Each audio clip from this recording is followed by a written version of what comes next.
During World War II, there were numerous instances of resistance against the Nazis within occupied countries that had been absorbed into the Third Reich. Germany itself also witnessed acts of resistance as individuals who opposed Hitler and his policies stood defiantly against a man they believed would bring ruin to their nation. While Hitler promised a future for Germany, the reality in Nazi-occupied territories was starkly different, with many longing for a return to the pre-invasion days. Resistance groups like the Partisans played a significant role in disrupting the Wehrmacht in the Balkans and are now recognized as one of history's most successful resistance movements. One such remarkable story is that of Zinaida Portnova, a young girl who took a brutal stance against the Nazis. Zinaida Portnova was born on February 20, 1926, in Leningrad, a city that endured a long and horrific siege during World War II.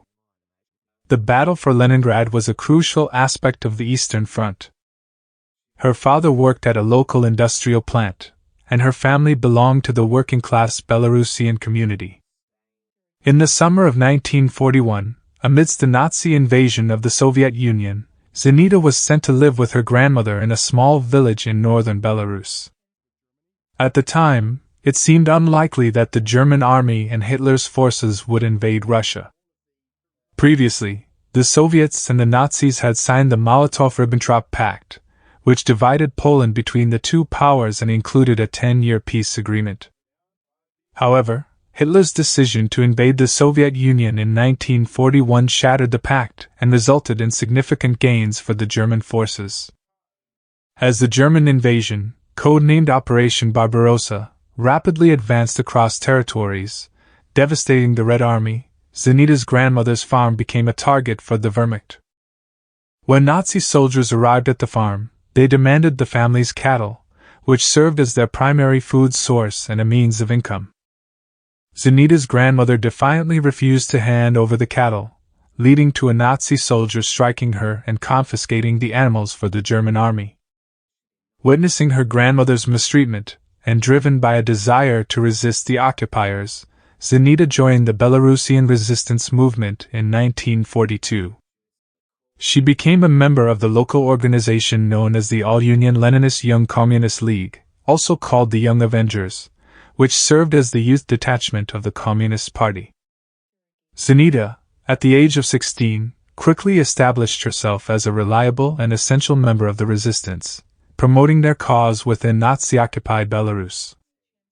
Her contributions to the resistance were multifaceted. Zinaida distributed Soviet propaganda leaflets and literature across Belarus, aiming to rally support and encourage individuals to question the Nazi way of life and take up arms. She also hid weapons for the Soviet soldiers and resistance fighters, effectively building up the resistance's arsenal for an armed uprising. In addition, Zinaida engaged in espionage, spying on German soldiers and reporting their movements to the Soviets. Alongside these vital tasks, she honed her skills in handling weapons and crafting bombs for acts of sabotage. The successful acts of sabotage carried out by Zinaida are estimated to have resulted in the deaths of around 100 German soldiers. These attacks targeted local power plants, fuel pumps, and even a brick factory, effectively weakening the German forces while bolstering the morale of the resistance. In 1943, Zinaida embarked on one of her most daring operations. Working as a cook's assistant in Abel, she infiltrated the kitchens that supplied meals to local Nazi soldiers. Responsible for meal preparations, she seized the opportunity to sabotage the food by lacing it with poison. Her actions led to a significant number of German soldiers falling ill, and some even died from the poisoning. However, suspicions were aroused among the Nazis, who focused their attention on Zinaida, given her close proximity to the poisoned meals. Accused of involvement, Zinaida managed to deceive the Germans by consuming part of the poisoned meal herself, feigning innocence. They released her, diverting their attention elsewhere. It appeared that Zinaida had evaded capture and punishment.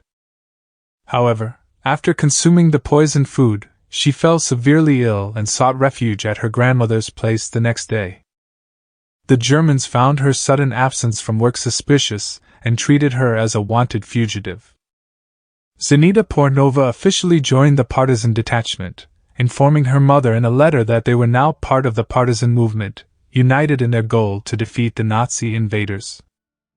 Engaging in armed attacks against the Germans, Zinaida went to war against the Nazis in late 1943 or early 1944. She was sent back to Abel to gather intelligence about a failed partisan sabotage mission. During this mission, local police collaborating with the Germans captured Zinaida. They promptly handed her over to the enemy upon confirming her identity. Zinaida's options were now severely limited. The Gestapo, infamous for their brutal interrogations and reprisals, subjected her to intense questioning and likely torture. In the interrogation room, a Gestapo officer awaited her, presenting a grim outlook for Zinaida. In a moment of unexpected opportunity, Zinaida seized a pistol lying on the table and fired shots at the Nazi interrogator, killing him. The gunshots reverberated through the camp, alerting 2 guards who rushed to the scene. Zinaida swiftly eliminated these guards as well. With her mind set on escape, she left the room and quickly fled the camp. Though she managed to evade immediate capture, Zinaida's pursuit intensified. The Nazis were determined to apprehend her. Accounts of her escape differ slightly, with one version suggesting that a frustrated Gestapo investigator, dissatisfied with Zinaida's lack of cooperation, threw a pistol at her, threatening to shoot. In this narrative, she disarmed him and retaliated by firing the shots. However, the more common account describes her fleeing the camp, running into the nearby woods, and subsequently being captured near a river. Zinaida was taken to Gorani, where she endured further interrogation and horrific torture to extract information about the partisans. Despite the torment, she refused to divulge significant details. However, when she emerged from her interrogation, Zinaida had been blinded by her Nazi captors, subjected to brutal acts of violence. The Germans then drove her into the depths of the forest, her battered body tossed from the back of a truck. In the heart of the woods, they callously executed her with gunshots. At the time of her death, Zinaida Portnova was only 17, just a month away from her 18th birthday. Zinaida Portnova is remembered today as a hero of the Soviet Union, being the youngest female to receive the highest honor bestowed by the nation.